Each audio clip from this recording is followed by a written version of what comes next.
مسلمانوں کو اچھے حالات سے بھی انعام دیتے ہیں، ناگوار حالات سے بھی انعام دیتے ہیں، بیماری میں بھی انعام دیتے ہیں کہ بیماری آئی، کہ بیماری رحمت، تندرستی نعمت۔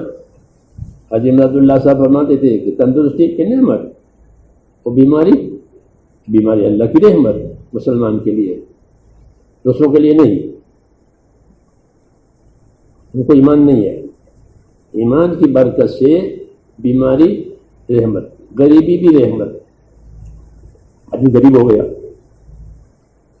غریبی بھی رحمت، بیماری بھی رحمت۔ جی ہاں، کیوں؟ ایمان کی برکت سے کہ اللہ غریبی میں غریبی کا انعام دیں گے، بیماری میں بیماری کا انعام دیں گے۔ ایوب علیہ السلام برسوں بیمار رہے، تو بیماری کوئی آفت تھوڑی ہے، ایک ہوتی ہے آفت، وہ الگ ہے۔ جی ہاں، وہ تو دشمنوں کو دیتے ہیں۔ حضور بہت بیمار رہتے تھے، حضور صلی اللہ علیہ وسلم بہت بیمار رہتے تھے، اور آپ کا بخار ڈبل بخار ہوتا تھا۔ جسے 2 آدمیوں کا بخار ہو تو اس کا ٹیمپریچر کتنا ہوگا؟ اتنا پر اکیلے پر ہوتا تھا۔ یہ حدیثوں میں ہے کہ مجھے تم لوگوں 2 کے برابر میرا بخار ہوتا ہے۔ ہم اپنے دین سے بے خبر ہیں، بڑی مصیبت یہ ہے، اس لیے ہم حالات میں پھنس جاتے ہیں۔ جیسے شہد کی مکھی شہد میں پھنس گئی اور گندی مکھی گندی میں پھنس گئی، بس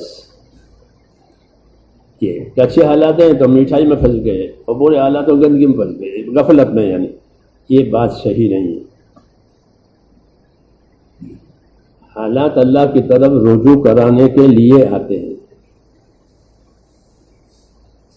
جیسے حالات تنگ کر دیے، جیسے جانور زیادہ سرکشی کرتا ہے تو اسی لگام تنگ کرتے ہیں، اور سرکشی کرے تو پھر مارتے بھی،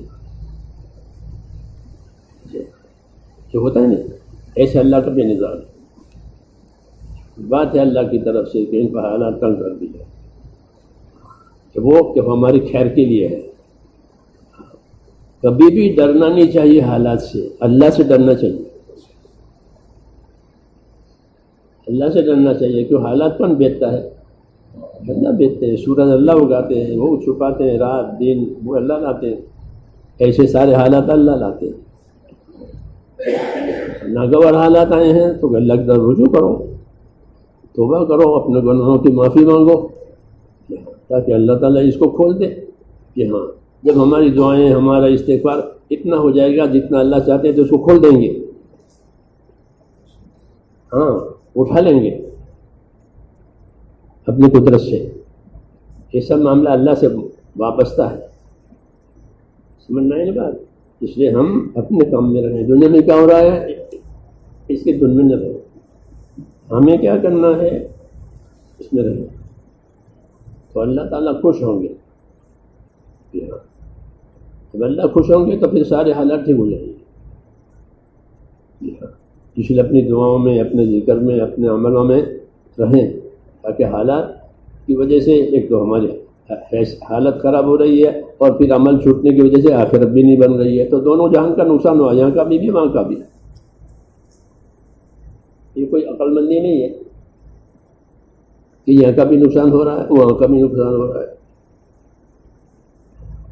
ایسا نہ کریں، بلکہ ہم کو یہاں اللہ نے موقع دیا ہے، خوب اللہ میں لگے رہیں، نمازیں پڑھیں، دعائیں مانگیں، صدقہ کریں، یہاں اپنے عملوں کو اللہ کی مدد کا وسیلہ بناؤ۔ یہ حکم ہے، یہ حکم ہے کہ اپنے عملوں کو اللہ کی مدد کا وسیلہ بناؤ، جیسے ڈول اور رسی پانی کا وسیلہ۔ ایسے ہی اللہ کی مدد لینے کے لیے اپنے عملوں کو وسیلہ بناؤ۔ اس لیے اللہ تعالیٰ عمل کرنے کے لیے فرماتے ہیں۔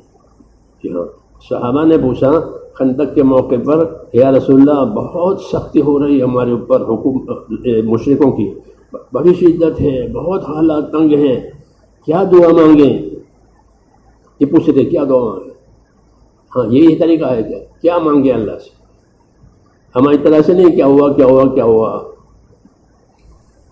جی ہاں، کہ کیا دعا مانگیں، حالات بہت تیز ہو گئے ہیں، فرمایا یہ دعا مانگو اللہم استر عوراتنا وآمن رواتنا، یہ دعا یاد کرو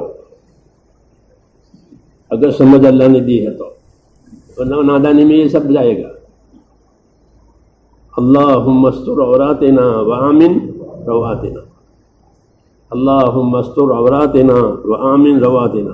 حضور نے یہ دعا سکھائی کہ ہم نے یہ دعائیں مانگی، اللہ تعالیٰ نے حالات کھول دیے. ہمارے پاس تو ہر چیز کا علاج ہے، راستہ ہے، کیونکہ ہمارا دین ہدایت کا دین ہے، افواہوں کا دین تھوڑا ہی ہے. اس لیے اپنی سمجھ سے کام